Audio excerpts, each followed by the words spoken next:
Coming up today on Locked On Texas Tech, ladies and gentlemen, we got him. You are Locked On Texas Tech, your daily podcast on the Texas Tech Red Raiders, part of the Locked On Podcast Network, your team every day. We're going to start this thing off right. Raider!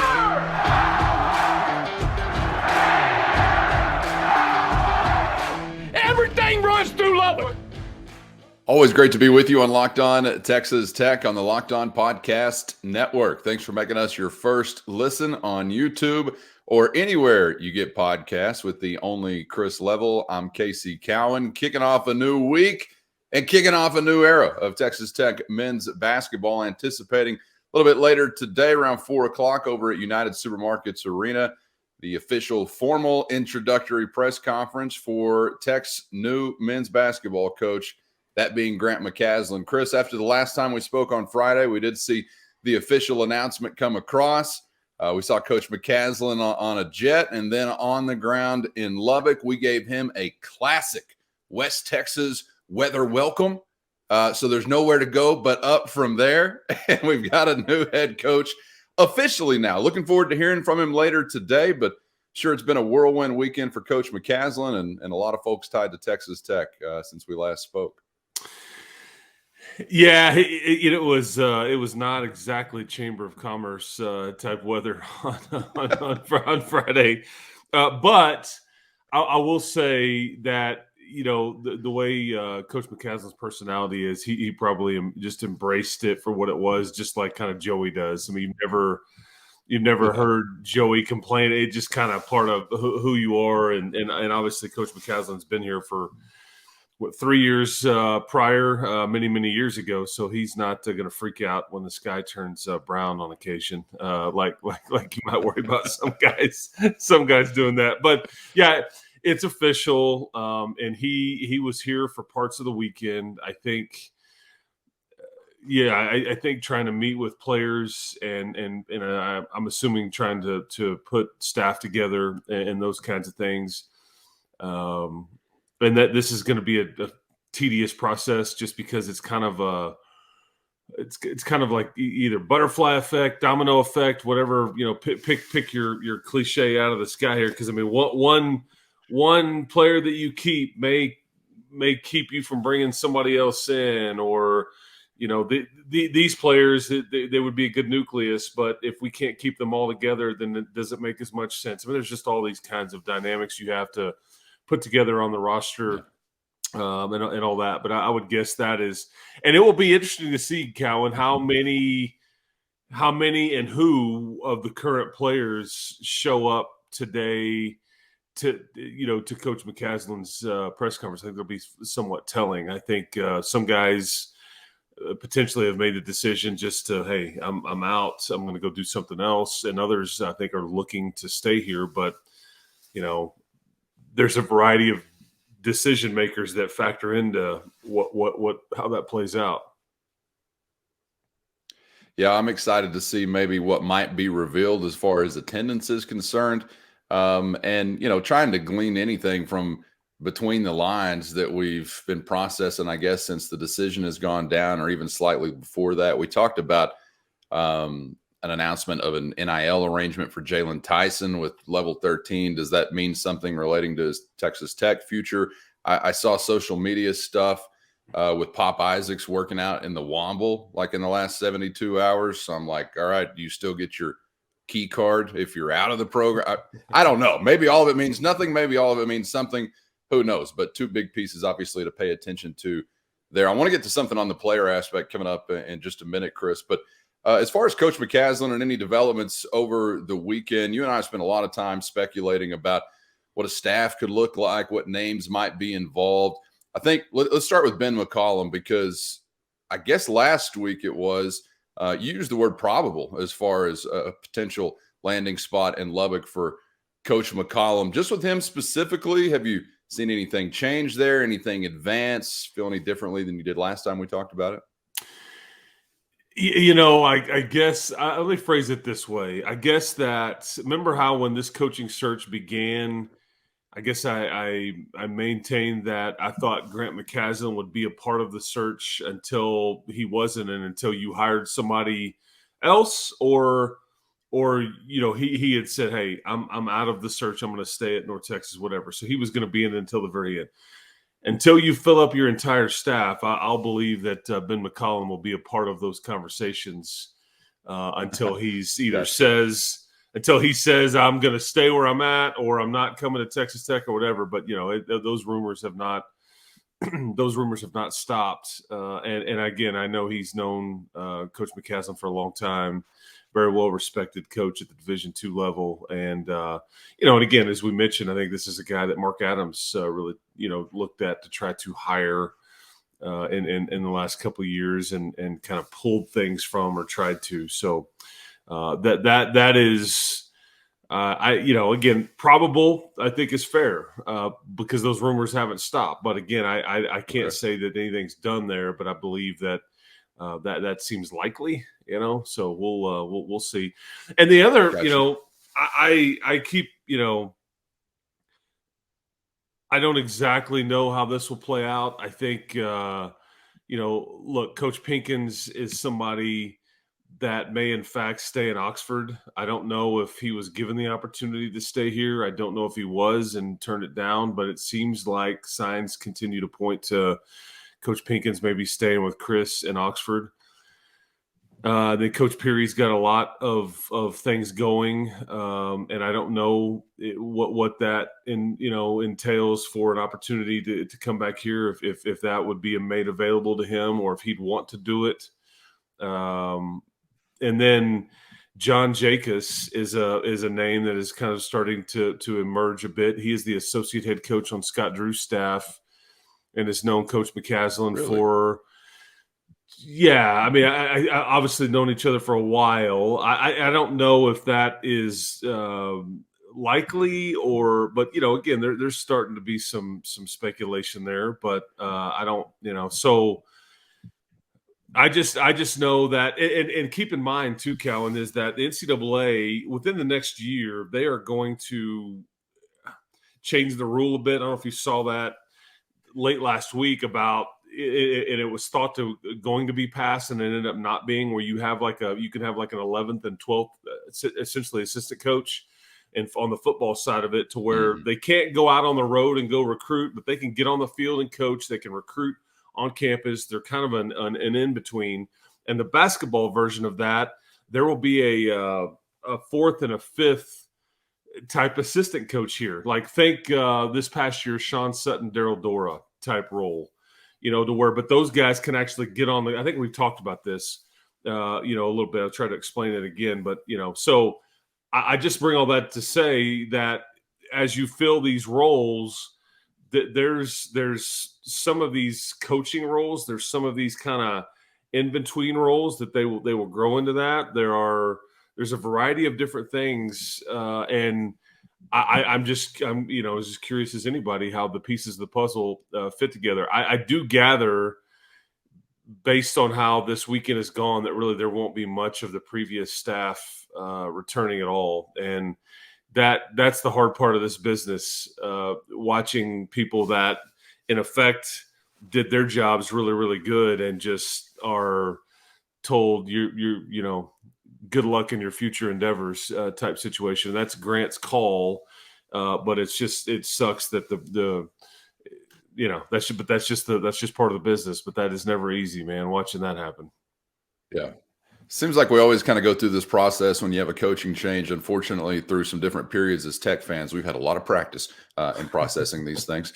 But we go through this process as a fan where you're like, I love this guy, I love that guy. I'm sure the new coach will just keep them. We'll just fit all these pieces together with maybe a guy that's never met the other guy, but we like him. And it never works out that way. I don't know when we'll get to the point where we just assume and understand that, a new coach has got his guys. And, maybe here or there is some carryover or something like that. But, I mean, I don't know. It's a rarity, isn't it, that it ever plays out that way, regardless of what sport we're talking about?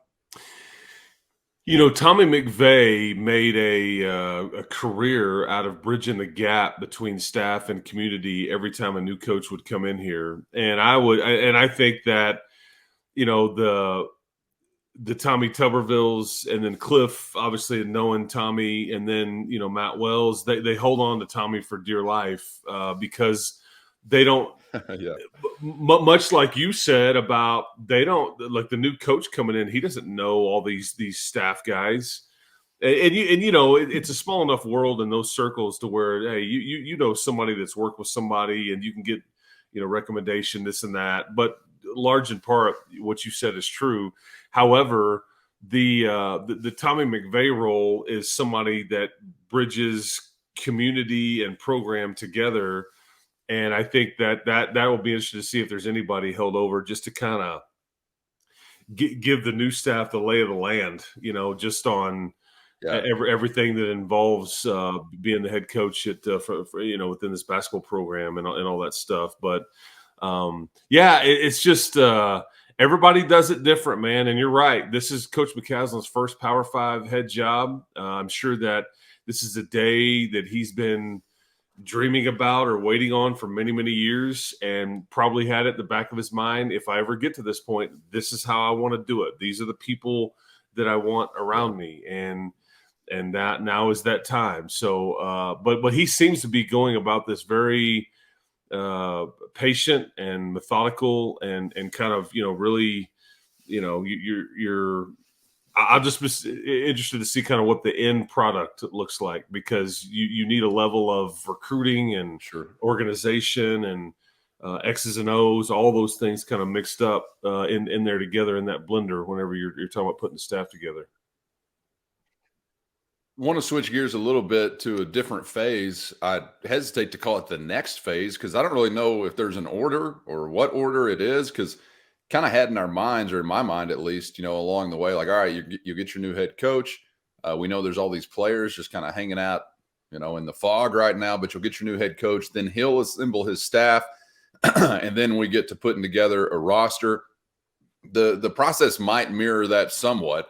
But I'm kind of thinking over the weekend, Chris, assembling a staff could involve guys that are in Sheboygan, Wisconsin, or what. They're not in Lubbock. I don't know where all these guys are right now, but I do know where some players are. And I know there are players obviously anxiously awaiting, any word or any conversation one way or another. So have they really, I don't want to say switched over, but do you have any feeling for what type of attention has been paid to the roster just yet? I hate to even say they, because it's like him. I don't know if there is a they yet. It's just one guy that I know of that's employed. But player conversations, any of those taking place over the weekend? Was it like a formal run down the list, come in the office, let's talk? You have any feeling for what's going on the player front yet? But first, today's episode brought to you by Built Bar. If you're looking for a delicious treat but don't want all the fat and calories, then you gotta try Built. Maybe you're getting that beach bod ready for the summer, and Built is your answer, because with Built, healthy is actually tasty. So delicious, you're not going to think they're good for you. What makes them so good? For starters, all covered in 100% real chocolate. Great flavors like peanut butter brownie, cocoa nut almond, churro. I'm not sure how Built does it, but those bars taste like candy bars while maintaining amazing macros. What's even better, they're healthy, only 130 calories and 4 grams of sugar with a whopping 17 grams of protein. And now you don't have to wait around to get a box. Now you can head on over to built.com or get them at your local Walmart or Sam's Club. That's right. Head to your nearest Walmart or Sam's Club today and walk to the pharmacy section. Grab yourself a box of Built bars. You can pick up a 4-bar box of cookies and cream, double chocolate, or coconut puffs. If you're close to Sam's Club, run in and grab a 13-bar box with hit flavors, brownie batter, Oro, churro. You can thank me later after you try your first Built bar. You have any feeling for what's going on the player front yet? Yeah, I think he met with everybody as a group or team, and then I think he met with everybody individually that was here and wanted to meet. And I think it was kind of a wait and see type scenario with most of these guys. I think he indicated to some that he was going to, basically kind of no one on the previous staff, large in part, would return. We're kind of starting over, and I think there was some other opinions indicated, hey, we need to sit down and evaluate kind of your game, see if it fits and all those things. And I think some players may go, hey, no problem, I get it. And others may go, man, if you're not sold on me, I'm out. Like I'm going to go explore my options. So I haven't seen anybody new enter the portal. I think the main two guys right now that I'm curious about from that standpoint are Robert Jennings and Elijah Fisher, two of your freshmen. I think there's people that have worked with Coach McCasland at North Texas. They've got some ties to Robert Jennings, so they're not going to be an unknown to him. He's kind of already been in the portal and kind of narrowed this down to maybe 5 choices, Texas Tech being one of those, and then Elijah Fisher may in fact stay in the portal, and those are two guys. Here's what I don't know. We're flying blind here because I don't know what you're comparing. Like I would say that keeping Jennings and Fisher would probably be wise to me, but I also don't know what you compare it to on what they think they maybe could get or bring in. You follow me? Like I don't know this guy compared to this guy. I just know that I think Jennings and Fisher have some bright futures ahead of them. It may take more time to get to that point, but I think the payoff will be there. So, but I think that's kind of what went on with players over the weekend. Gotcha. And I think that will continue. But I think it's fair to wonder who will be at the press conference. Maybe everybody today. Maybe select few. I thought it was fairly telling during Mark's press conference nearly 2 years ago to the day on on who was there and who wasn't. Yeah. Well, that's kind of what I was wondering. As you mentioned, like talk with everybody or everybody might be there or not. Like who is everybody? Like, is it only the guys, I guess, that have really announced portal entry that's excluded from that group? Otherwise, your roster is what you left it as, or I've got a hard time keeping track of this. I just assume everybody can scatter to the wind as soon as they want to, but we haven't quite yet like had that flood to the portal. I mean, I know there's been some entries and some that are significant, a couple you're describing right there, but I at least from my perspective, and I could have just been totally wrong, expecting the wrong thing. So guilty if that's the case, but I was expecting more portal action, announcements, movement. And there could be a lot of reasons why that hasn't happened, but have we gotten less than you expected, Chris, or was I just off base maybe in what I was looking to happen? Yeah, maybe a little less than I was, I guess, thinking. I thought there may be some more activity. I think NIL factors into some of this, as we've talked about in recent weeks. I think wanting to be here factors in. I think the uncertainty of, well, let me just kind of ride this out. Because, look, the portal window stays open until May the 11th. I think that's right, is the date. So this is going to start picking up steam a little bit as you're kind of a month out, because the portal, it opened, 2 or 3 weeks ago today, maybe? March the 13th or something, so something along those lines. I know there's like this 60-day window there. So some of this will play out fairly quickly. I think because there's going to be decisions on both sides of this deal. There's going to be players that want this to stay here or want to be told this to stay here. And then there's going to be, players that I think the coach or staff doesn't want to stay. So there's a happy medium here would be my guess, but everybody, but technically everybody but Kevin O'Banner is still on your team per se. Like Fardaws is the one I'm going to assume is just out. I don't expect him back. Yeah. I think that's the one, but and I don't know if KJ Allen would have the opportunity to return per se. But Fisher and Jennings, I think both have said, look, they're still considering Texas Tech. But everybody else is kind of still on your team or still, has years of eligibility left and all those things. So, again, just kind of like Davion Harmon is the other one that I'm kind of curious about. Is he going to go try to play basketball overseas? Does he want to use his last year of eligibility here? Does he want to use that elsewhere as a grad transfer?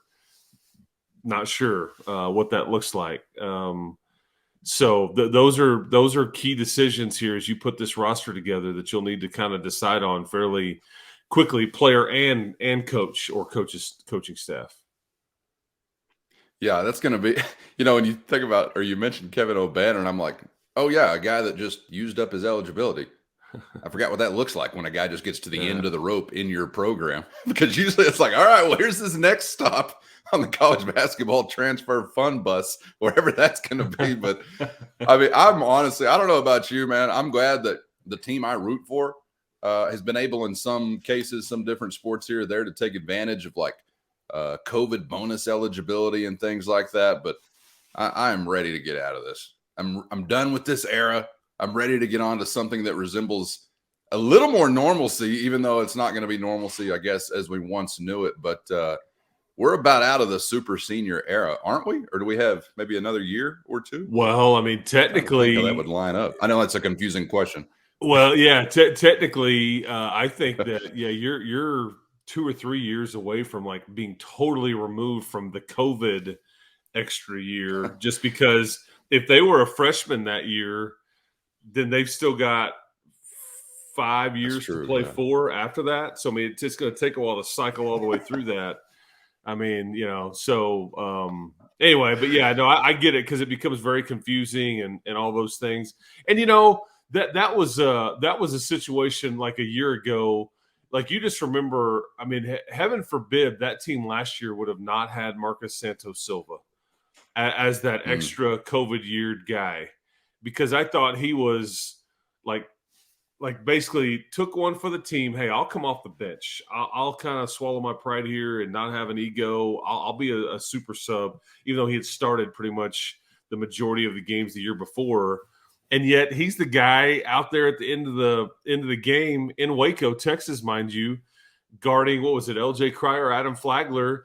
He gets switched off on that, and like he gets the one that gets the stop. Your backup post player, and that's kind of who that team was. So we have certainly taken advantage of some of those some of that age and experience. And then he would go get a cup of coffee with the Cleveland Browns. I'm trying to remember who else he kind of tried to touch. The tight end. Absolutely. But yeah, he'll kind of go down as far as the category of super senior around Texas Tech. He's got a category all of his own.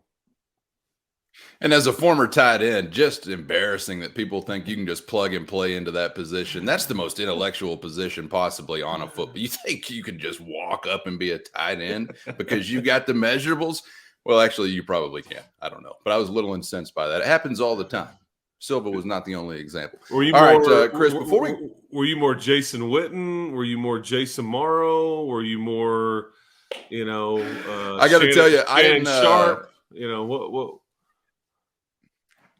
I couldn't think of any more names that you could say that would be further away from what I was as a tight end. If you could think of one you've never heard of, that's the one that I was like, well, Casey Cowan might be a name to throw in there. No, I didn't get much action at tight end until the most important game of the season, which was a playoff game, and our tight end went down with a hangnail or something first snap of the game. So all of a sudden I'm in there getting worked by guys who are about to go on and play for something that matters. No, that was typically in offensive positional group, coach would give me the pad and be like, all right, smack them around. I was more just defensive specialist, Just, if you couldn't tackle, they call that holding on offense, Chris, when you make a tackle.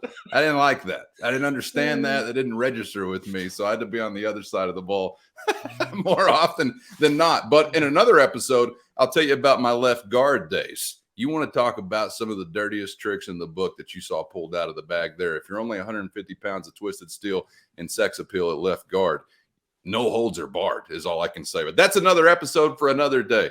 As for this day, before we wrap up the episode, Chris, could I possibly bait you into a little suck it 2 times Texas Christian party? Because Tim Tadlock and the Red Raiders over the weekend, before we were out of here, well, they scored about 95 runs in 3 games. One of the wildest series, I hope, that we'll see probably all season long. I think it was like 20-16 on Friday night. Little tighter, only 17 runs or so scored there on Saturday. And then what'd you wind up with? Another 15 or so total on Sunday. But Texas Tech baseball now, Chris, after a really really painful stretch against the University of Texas, New Mexico. You're walked off a couple of times. People getting a little frustrated, but you've now beaten, I believe, the number 1 and number 3, or maybe number 1 and number 2 preseason teams in the Big 12 conference. The University of Texas is an exception there, obviously, but I'm kind of thinking, going back to that suspension you and I talked about with Mr. Beckel, that things wouldn't have gone that way in Austin possibly. And for all the weeping and gnashing of teeth, you still found a way to come out and get a series win against the people in purple. And I know that always tickles Chris Level's fancy. So I just wanted to pause for a moment if you'd like to get any shots in. Well, this has been the last 2 home series have been wildly entertaining because it has been like as drama filled. We've had multiple ejections. We've had multiple warnings issued. We've had long games because nobody can get anybody out. And so, that deal, what was that? 36 runs on Friday night. I mean, come on, man. I mean, and you can't look if you hope to really take this thing somewhere, the pitching's got to be better. We would agree, but it is fun to beat TCU at anything. They've had a phenomenal academic year on the hardwood and on the gridiron, but you best them this weekend 2 out of 3, and their manager shown the door. He was had to take the back, and he didn't. Kirk Sarlos, he didn't like let the extension out and the straps. So his like backpack was like on his shoulder, and it was like hunched up way up here. It wasn't like it was kind of a weird look. It made him look real stiff.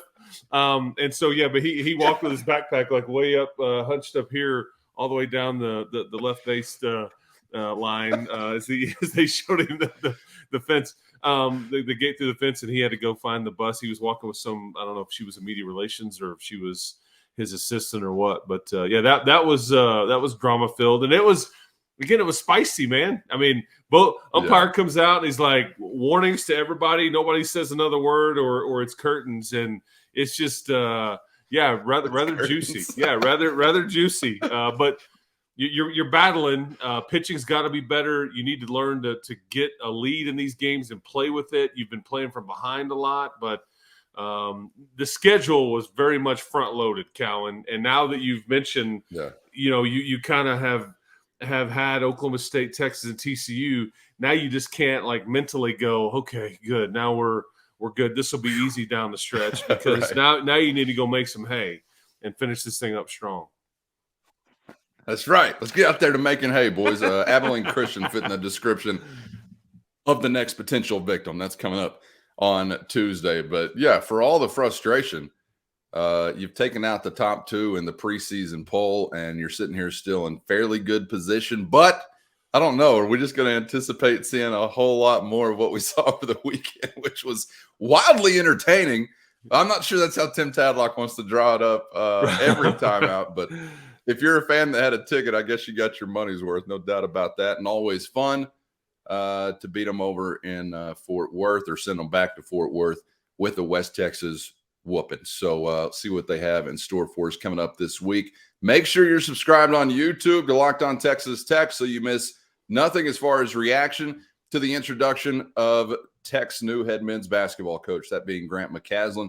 4:00 Monday afternoon from United Supermarkets Arena, and we'll be here on the other side to get back with you tomorrow for some thoughts on what we hear from Coach McCasland and possibly also taking role on the front row as we look for a player here or there to maybe show up and support the new coach. I don't know. Is McCasland going to be at the podium going, Bueller, Isaacs?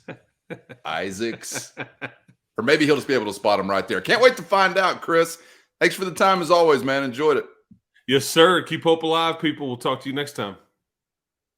That's right. We'll be reacting to Coach McCasland's introduction on the next episode. So join us then. Make it your first listen on YouTube or anywhere you get podcasts. And for your second listen, check out Locked On College Basketball, brand new podcast right here on the Locked On Podcast Network. National title game is on the way, so a good time to get in and get a refresher with our friends on Locked On College Basketball for your second listen on YouTube or anywhere you get podcasts. For Chris Level, I'm Casey Cowan. We'll see you for the next round right back here on Locked On Texas Tech.